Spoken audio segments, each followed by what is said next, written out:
Salut à tous, j'espère que vous allez bien. Bienvenue dans cette nouvelle vidéo. Je suis en Allemagne pour découvrir la gamme TV 2026 de Panasonic. Ça fait plusieurs années qu'ils sont un petit peu dans la tourmente sur le marché des téléviseurs et donc on savait qu'il devait se passer quelque chose à l'échéance du premier quarter de 2026. Ce premier trimestre, cette fin de premier trimestre, eh bien, elle approche à grands pas et donc il fallait que Panasonic annonce ce qui allait se passer sur la télé. Allez, je reprends ici la parole pour vous apporter autant d'informations que possible sur la situation concernant Panasonic, marque historique pour laquelle eh bien, les choses vont quand même assez radicalement changer à partir du 1er avril. Et c'est aussi pour cela que, je vous l'annonce, cette vidéo que vous êtes en train de regarder, elle va être assez longue. On se parle quand même d'une petite révolution pour le constructeur japonais, donc si ça ne vous intéresse absolument pas, comme d'habitude, cette vidéo, elle est chapitrée, donc vous pouvez aller consulter la suite des annonces avec ce Z85C et autres. Bon, alors, sachez que j'avais tourné sur place mon sujet et néanmoins, j'ai eu l'occasion de discuter avec pas mal de monde, comme j'ai pu l'annoncer dans mes shorts à plusieurs reprises, ce qui m'a permis de regrouper pas mal d'infos et je me suis dit là, il faut quand même restructurer un peu les choses. J'ai discuté avec le responsable de la presse pour l'Europe, je vais y revenir, mais j'ai aussi et surtout discuté avec David Price, qui est le directeur communication et marketing pour l'Europe. Et donc, il m'a livré quelques informations que je tenais à vous retransmettre ici, à vous partager tout simplement pour faire en sorte, et je l'espère, que à la fin de tout ce que je vais vous raconter là, et à la fin de cette vidéo, pour vous, la situation sera la plus claire possible. Et puis, on pourra donc reprendre la partie consacrée à la présentation des produits. Pour cette fin du mois de février, le constructeur japonais Panasonic a officialisé donc le rapprochement entre Panasonic Corporation et le géant chinois Skyworth Display Technology pour les marchés européens et pour les États-Unis. La première question que vous vous posez peut-être, c'est « mais alors, c'est qui Skyworth Technology ?» Alors, bien entendu que Google, Wikipédia, etc. pourraient vous en sortir des lignes, et donc du coup, vous pourrez aller creuser le truc. Bon, ce qu'il faut retenir ici, dans la version un peu courte, c'est que Skyworth, c'est tout simplement le numéro 1 des téléviseurs haut de gamme en Chine. Des dires que j'ai collectés sur place, ce rapprochement n'est pas aussi simple que la joint venture ou co-entreprise de deux autres acteurs chinois et japonais que j'ai déjà évoqué aussi sur la chaîne. Vous avez une vidéo qui vous y attend, à savoir le rapprochement entre Sony et TCL. Dans cette affaire, TCL détiendrait 51% de la joint venture et Sony, ce serait 49%. Pour autant, là aussi, il reste bien des choses à éclaircir. On attend la fin du mois de mars, début avril, pour en savoir plus sur ce scénario. Pour en revenir à Panasonic, on savait qu'il y avait cette échéance, là aussi, je vous en ai parlé sur la chaîne, une échéance à la fin de l'exercice 2025. Et donc, on savait qu'au 1er avril, les choses devaient être actées. Actées pour le nouveau mode de distribution et même le nouveau visage de Panasonic TV.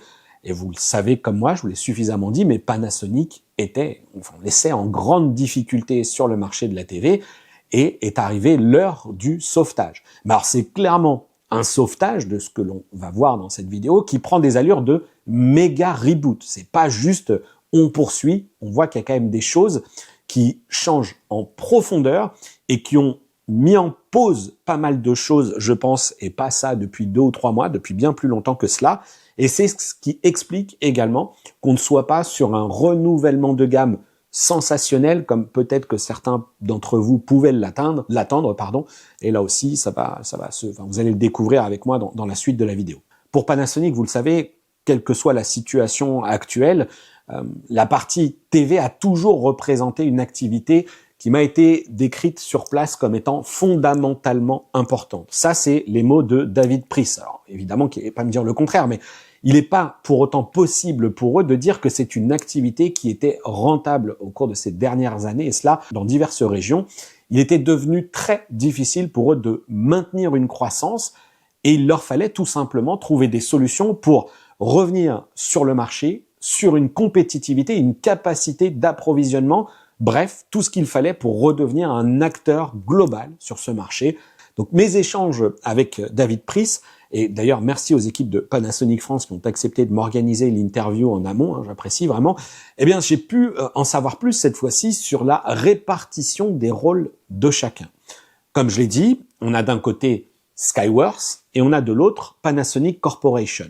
Au sein de cette dernière entité, nous avions un Panasonic TV avec des gens experts au demeurant et pour eux déjà, il y a un premier changement, c'est qu'ils sont déplacés sous une entité déjà existante qui s'appelle Shuanghui RGB et qui appartient au groupe Skyworth. C'est le premier changement sur place qui m'a interpellé dès la conférence de presse, puisque j'ai retrouvé sur scène des porte-paroles historiques de chez Pana qui portaient désormais un badge Shuanghui RGB.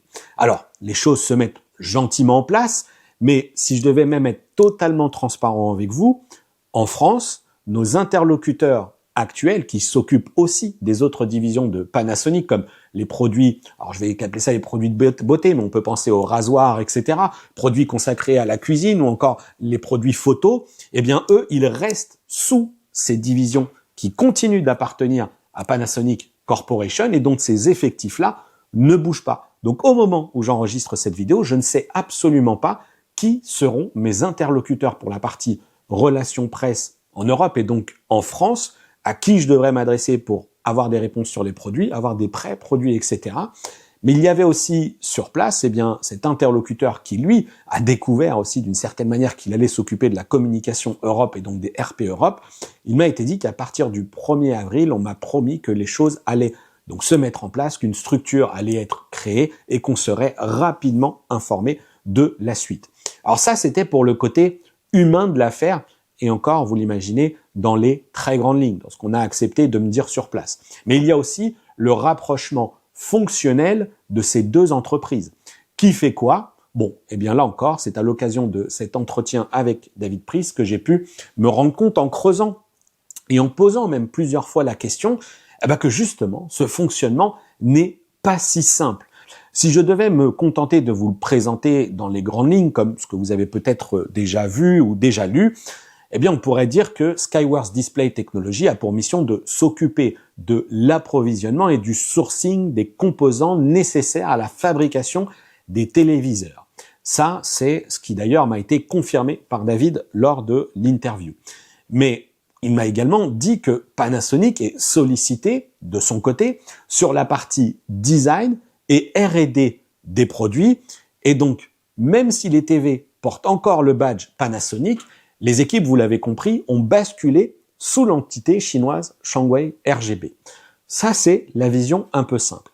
Sauf qu'en fait, quand on creuse, il y a un découpage assez important qui m'a été partagé par David sur la partie premium des produits, qu'on comprenait plutôt, pour l'instant en tout cas, OLED, téléviseur OLED.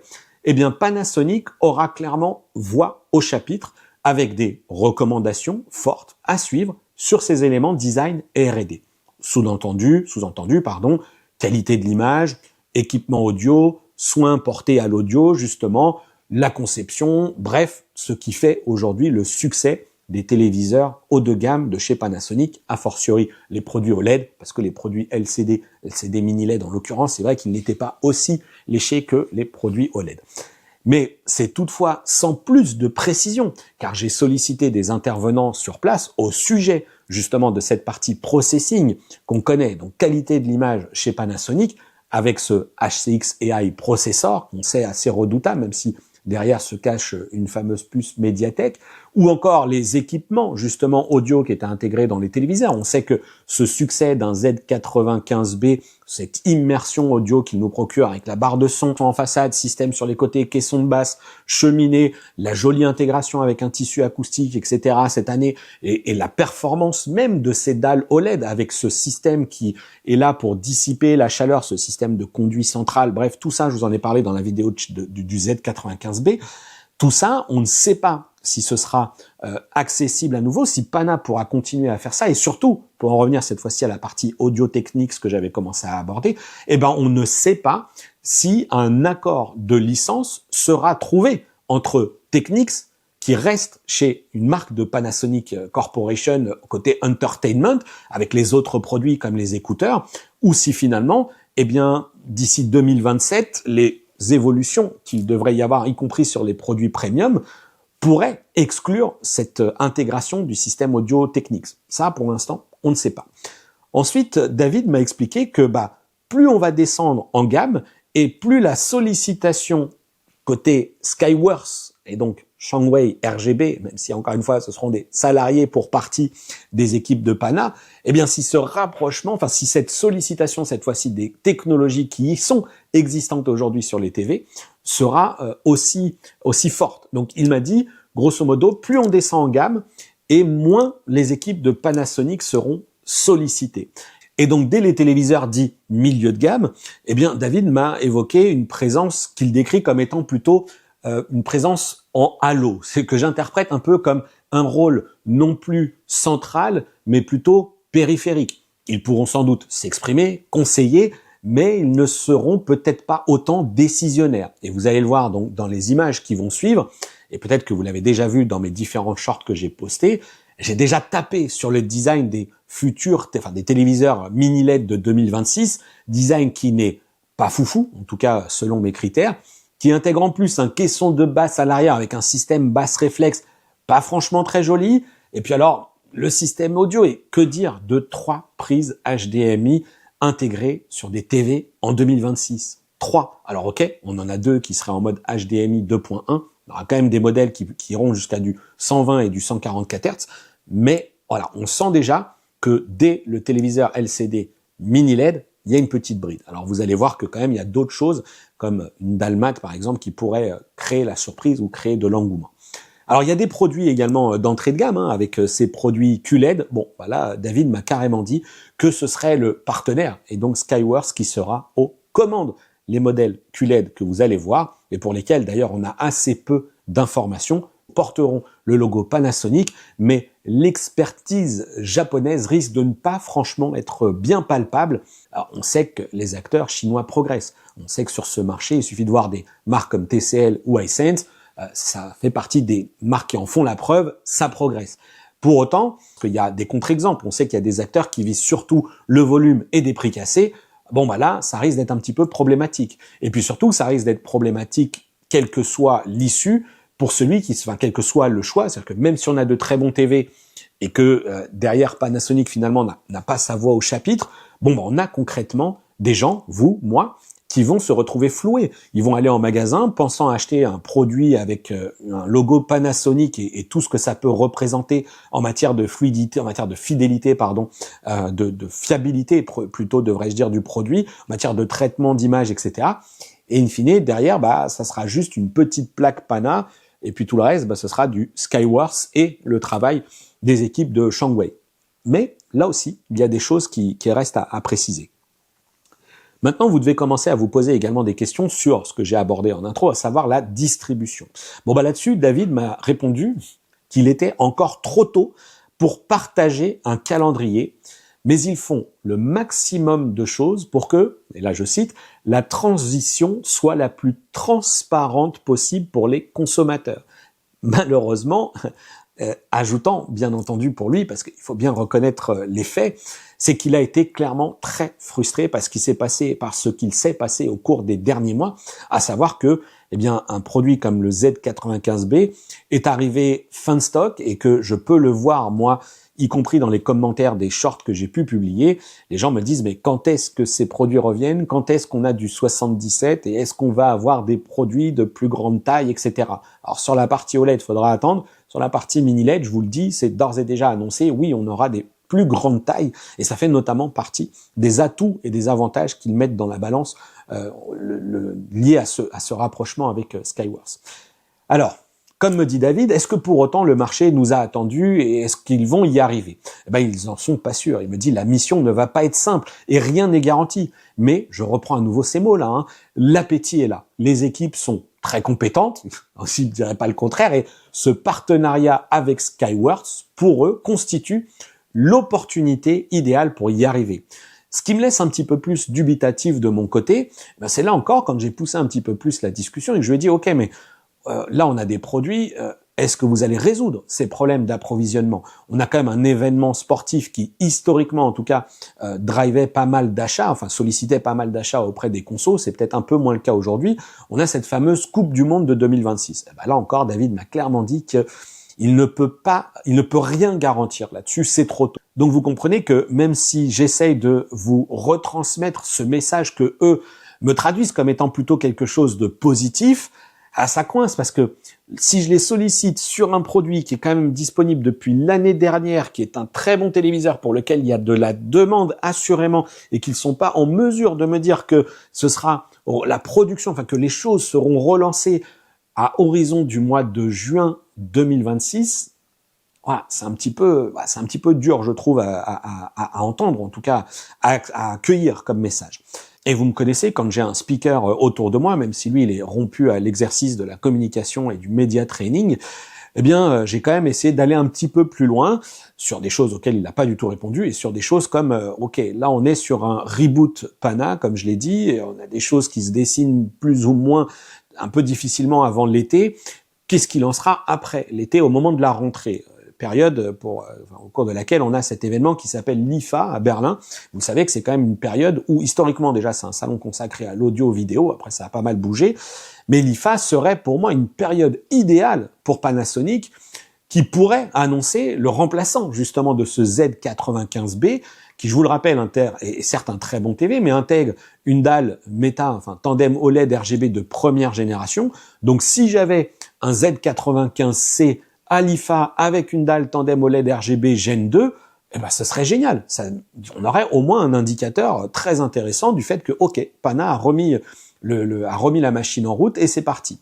Et ben là aussi, David m'a dit que c'était absolument pas ce qui était présenté ici, qu'il faut s'en remettre à la gamme qui était présentée à Munich, et il ne peut rien me dire d'autre. Il a utilisé une expression qui était assez parlante, enfin en tout cas c'est un peu comme ça que je l'ai accueilli, il a dit « all guns blazing ». Donc grosso modo, tous les canons sont en action.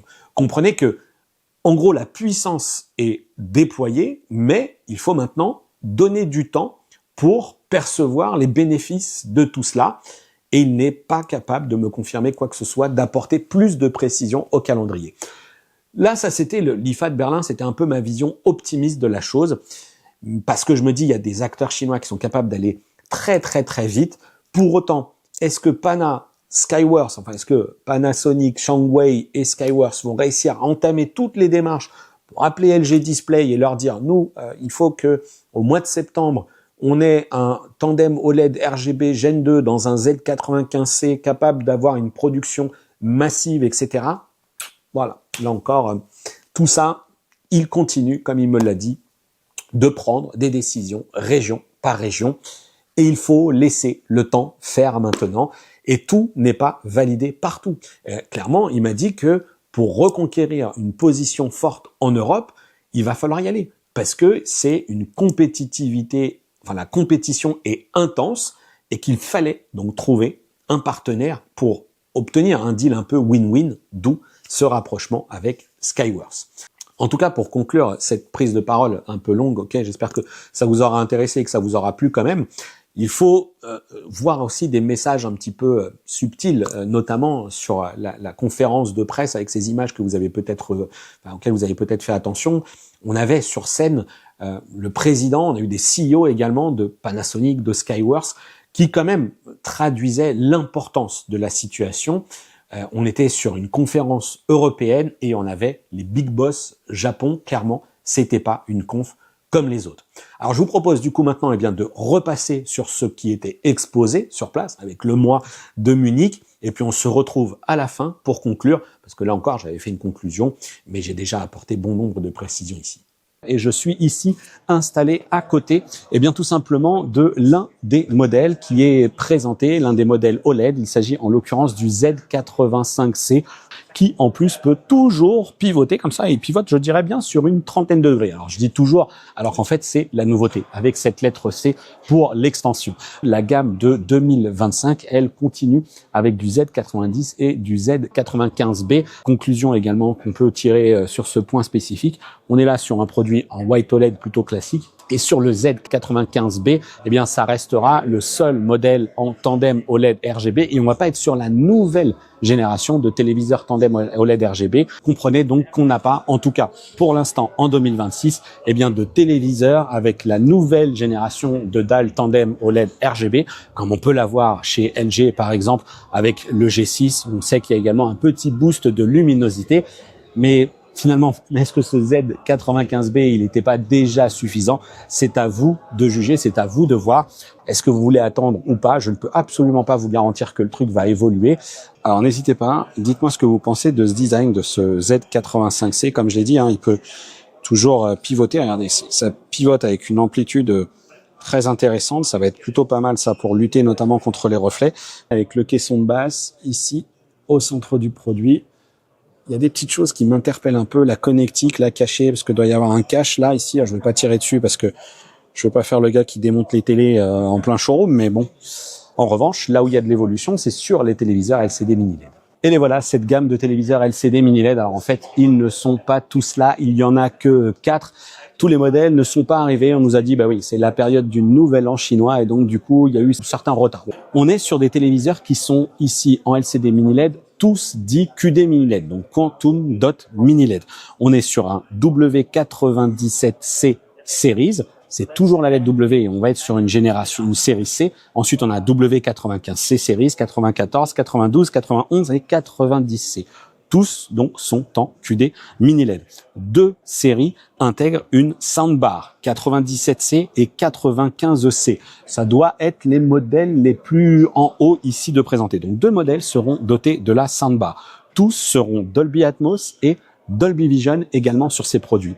En revanche, on a également pour tous les produits la dalle Matte Glare Free Ultra. C'est une particularité ici, on est vraiment sur une dalle Matte Glare Free. Ce n'est pas juste un filtre mat qui est appliqué à la dalle, c'est vraiment une dalle mat avec 3 layers pour obtenir cet effet mat et avoir donc cette dénomination Glare Free Ultra. Pourquoi j'insiste sur ce Glare Free Ultra? C'est aussi parce qu'on a juste à côté un modèle QLED cette fois-ci, donc Quantum Dot LED, qui est tout simplement bien le W83C Series, qui lui a du Glare Free Max. Donc on aura également un revêtement, enfin une dalle mat, donc un aspect mat sur la dalle, sauf que on ne sera pas sur les wide viewing angles, c'est-à-dire que lui offre de meilleurs angles de vision sur cette partie ultra que le QLED. Naturellement que c'est aussi provoqué par le fait que sur les mini LED, on a une maîtrise plus fine du système de rétroéclairage, du backlight, et donc ça améliore grandement,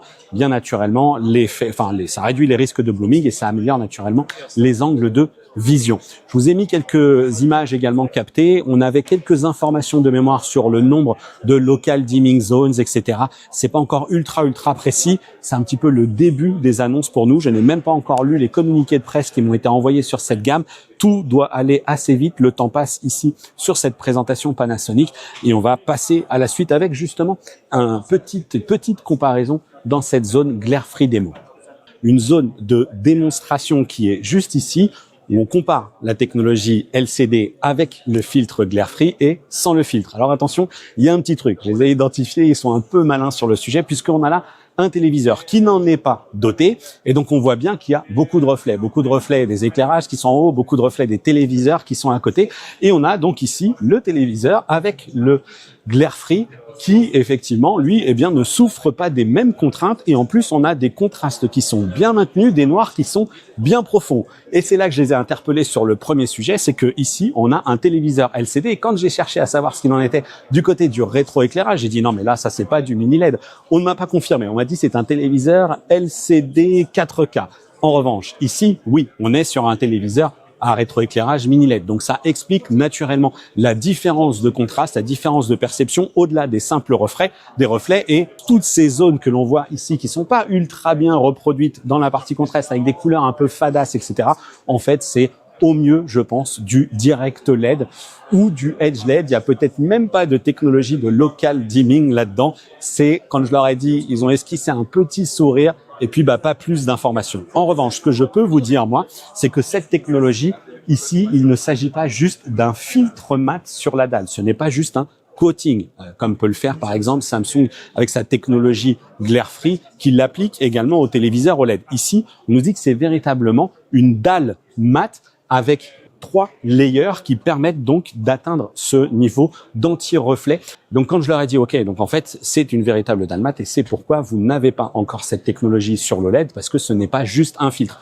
Mais bien entendu, quand je leur ai dit est-ce que justement vous travaillez sur ces téléviseurs OLED avec un filtre mat sur le devant, ils nous ont dit oui, on y travaille. Dès 2027, Panasonic aura des téléviseurs OLED avec un filtre Glare Free. Cette fois-ci, on ne se parle pas de dalle mat, ou comme c'est le cas encore ici, j'insiste, ce sera du filtre Glare Free sur les TV OLED de chez Panasonic dès 2027 et dès 2026. Eh bien, on a ces gammes.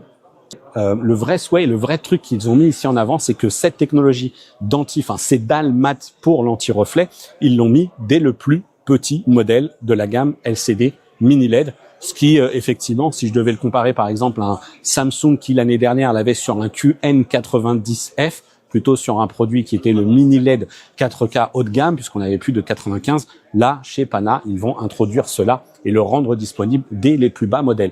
Ensuite, eh bien, il faudra voir si ça colle, si c'est agréable. Moi, ce que je peux en voir ici, encore une fois, avec les quelques images, c'est que j'ai l'impression que les contrastes sont plutôt bons, les noirs sont plutôt bien maintenus, mais on est là dans un environnement avec un éclairage assez bien maîtrisé encore. On a certes des rampes de spot, mais ils ne sont pas directement orientés vers les TV. Va falloir voir comment ces dalles mat se comportent lorsque la lumière tape sur le côté, sur le dessus. Bon, pour l'instant, ça s'annonce plutôt pas trop mal sur cette partie Glare Free démo ici et présentation bien entendu sur les quelques marches qui sont juste à côté. Bon, et ben voilà, j'ai demandé, donc du coup on va y aller. Alors juste un petit point, j'ai évoqué la partie télécommande. Sachez que ça ne sera pas le design final de la télécommande. J'ai envie de dire ouf, parce que voilà, on était quand même sur quelque chose, c'est qui pouvait être vécu, je vous le cache pas, comme une certaine forme de régression, parce que je sais pas ce que vous en pensez, mais voilà. Donc là, c'est la télécommande qui est arrivée ici pour ces produits qui resteraient donc quand même des produits de pré-série. Bon, pour la partie LCD mini LED, a priori, on n'est pas encore ici sur la production de masse. Sur ici ce Z85C, est-ce que c'est de la production de masse ou pas? J'en sais rien. En tout cas, ce ne sera pas la télécommande finale. Je vais vous emmener voir cette fois-ci cette série qui est juste là, W97, qui sera destiné à certains marchés. Donc certains marchés qui vont avoir cette finition silver avec ce pied. Je ne sais pas ce que vous en pensez de ce pied ici. N'hésitez pas, dites-moi dans les commentaires comment vous trouvez ça. C'est assez inédit chez Panasonic. Donc la finition silver, c'est pas de l'inédit, puisque il y a déjà eu des modèles pour la distribution, pour certains buying groups, comme ils nous disent ici, avec ces finitions silver. Pour les autres, ce sera des pieds noirs. Moi, il y a un truc qui me chagrine un petit peu là aussi. Je sais pas ce que vous en pensez, mais à l'arrière du TV, alors ok, on va pas toujours voir l'arrière de son TV. J'espère qu'on voit bien parce que je n'ai pas de lampe torche. Là, ici, on a l'intégration du caisson de basse. Et alors là, je sais pas ce que vous en pensez. Dites-moi. Je vais essayer de choper mon téléphone pour allumer la torche, pour essayer de distinguer un petit peu mieux la chose. Hop, j'allume la torche, je mets ça au maximum. Voilà. Regardez, vous en pensez quoi? Je trouve pas ça très très élégant. Je sais pas pourquoi. Vous avez pas j'ai un truc qui me vient à l'esprit. J'ai l'impression de voir là, si je me mets comme ça, on n'a pas l'impression de voir une plaque de cuisson. C'est de l'induction ou c'est de la vitro? Moi, je suis un petit peu dur, mais sur le design, Panasonic nous a quand même habitués à des choses un petit peu mieux, même s'il est vrai que la partie LCD mini LED n'était pas aussi soignée que les téléviseurs OLED, on avait quand même des choses un peu mieux. En revanche, ce que l'on a en bas, eh bien, on a quand même ici un système avec une barre de son et puis un évent sur le côté, ce qu'on va bien le voir ici. Hop, regardez, on a quand même ici ce système audio, voilà, qui diffuse l'audio donc tout du long du TV. Alors ça va utiliser du coup la réflexion par le mur, et donc ça c'est le 97, et on a ensuite ici les modèles 95 qui eux eh bien seront dans des finitions noires et qui sont tout simplement au bénéfice de Panasonic. Cette fois-ci cette association, ce partenariat avec ces deux acteurs chinois qui vont lui permettre d'aller jusqu'à de la très très grande taille qui n'existait pas jusqu'à présent chez Pana.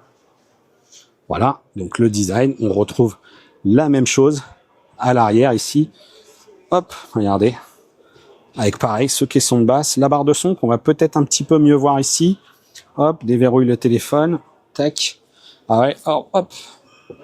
Tac, la barre de son ici.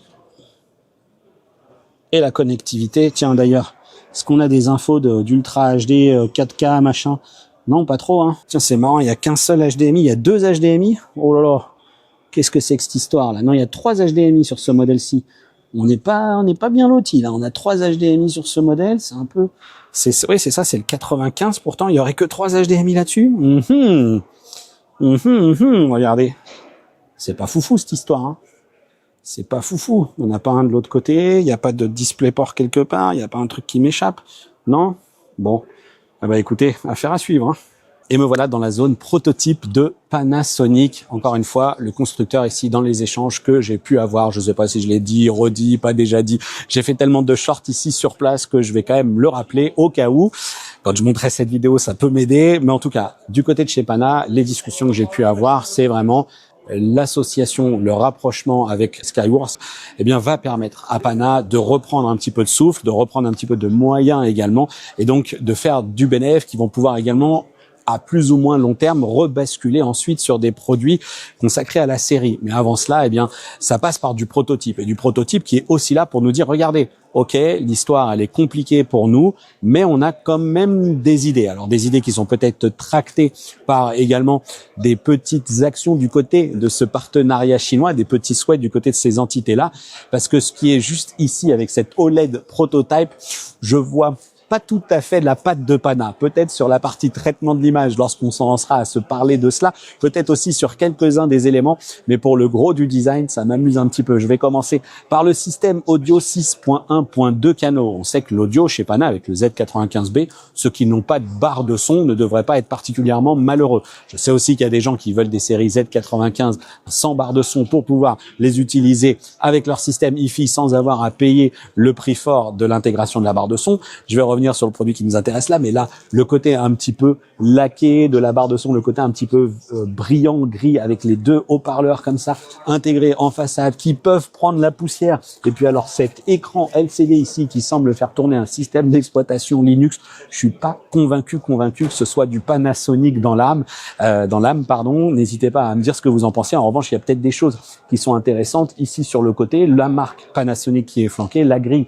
ici perforée, et puis cette inclinaison d'environ 8 degrés pour ce modèle-ci. Et puis un petit peu plus loin, parce qu'il y a quand même la présentation qui est en train d'arriver, un petit peu plus loin, on a également ce modèle-ci qui est le RGB Mini LED. Et ben là aussi, pour l'instant, c'est du prototype parce que, encore une fois, je pense que dans les calendriers de tout ce qui devait être annoncé et tout ce qui devait être mis en place pour ce 1er avril, ce ne sera pas un poisson d'avril, c'était l'échéance qui était initialement annoncée par le CEO japonais de Pana. C'était vraiment, on va tout mettre en place à partir du mois d'avril. Mois d'avril, fin du game, il faut que tout soit mis en place. Et donc, on m'a dit qu'il y a beaucoup de choses, en fait, qui se sont passées au cours des dernières semaines. Tout s'est beaucoup accéléré. Donc, on n'aura pas ici à cet événement de RGB mini LED, de téléviseur RGB mini LED, mais naturellement que Panasonic va proposer cette solution. On va se donner le temps. Ils sont plutôt sereins. A priori, ils vont récupérer des moyens techniques, des moyens industriels, des moyens financiers, et puis sans doute également aller s'attaquer à d'autres marchés, peut-être sur lesquels pour l'instant les portes n'étaient pas franchement ouvertes ou pour lesquels ça représentait trop de risques pour eux de s'engager. Là, visiblement, ils ont les reins un petit peu plus solides. Et me revoilà pour la conclusion de cette vidéo, conclusion que j'avais également tournée sur place, mais avec du monde derrière moi, et puis surtout, comme je vous l'ai dit, les choses là, cette vidéo, elle évolue au fur et à mesure des informations qui me sont partagées, que j'ai pu collecter, et donc j'ai un peu réorganisé le propos. Et c'est maintenant bien que je vous invite à réagir avec moi dans cette partie commentaires. Réagissez sur ces annonces, sur ce que vous avez vu du côté des TV, qui doivent débarquer en 2026, et ce qui est pour l'heure encore qualifié de prototype. Et ça, c'est dur parce que pour ma part, entre guillemets, j'étais quand même un peu déçu de ne pas avoir de téléviseur RGB mini LED ou, comme je l'ai assez évoqué déjà aussi, de tandem OLED RGB de Gen 2. Mais comme je l'ai dit dès le départ, c'est un reboot pour Panasonic. Et une fois que l'on a une fois qu'on a enregistré ça, qu'on se dit, OK, Panasonic, désormais Shanghai RGB, on va patienter un petit peu, etc. Et on se dit, espérons que ce sera pour le meilleur pour la suite de l'aventure Pana, de cette alliance chinoise et japonaise.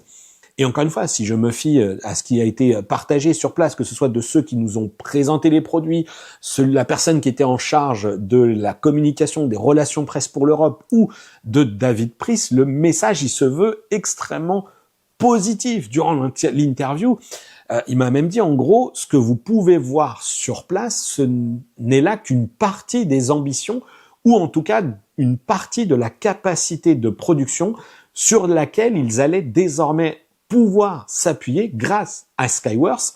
Et il m'a ajouté que désormais, ils vont enfin pouvoir produire des technologies dans plus de taille d'écran, ça je vous l'ai déjà dit, et qu'il fallait bien garder en tête qu'on est là sur quelque chose d'une longue durée. Donc, il y a des choses qui peuvent se passer plus ou moins vite et visiblement, l'avenir pourrait être radieux. Alors, c'est peut-être des mots bien choisis quand il me dit que le potentiel est phénoménal. Ce sont vraiment ces mots. Et que tout s'est accéléré au cours des derniers mois et que ce serait pas fini. Bon. Bien entendu, il ne m'a pas caché non plus que le détachement de cette division TV qui perdait de l'argent va permettre aux autres activités de Panasonic Consumer Europe de redevenir plus profitables. Comprenez qu'ils ne vont tout simplement plus avoir à absorber les pertes de la division TV. Il m'a clairement dit que ce serait une manière pour eux de pouvoir réinjecter désormais des budgets dans la communication, le marketing par exemple. Et c'est la promesse, et là aussi, je cite, un investissement très très fort dans la communication des produits qui sont déjà dans les tuyaux, c'est pour Panasonic, mais aussi pour les produits à venir côté Panasonic. Donc on peut penser aux produits, encore une fois, beauté, cuisine, etc., mais surtout la photo, qui est quand même une catégorie qui a également été pas mal mise en avant, qui serait, elle aussi, une division qui fonctionne plutôt bien. Voilà. Allez, je vous invite maintenant à réagir dans cette partie commentaire ou à nous rejoindre sur le groupe de discussion Discord pour continuer d'en parler. J'espère une nouvelle fois que cette longue vidéo consacrée à un chapitre de l'histoire industrielle très importante pour Panasonic. Si c'est le cas, vous savez quoi faire. Cette vidéo vous a plu. Le partage, le boost, le like, l'adhésion en tant que membre également si vous le souhaitez. Je vous dis maintenant à très bientôt pour une prochaine vidéo sur la chaîne et d'ici là, portez-vous bien. Ciao!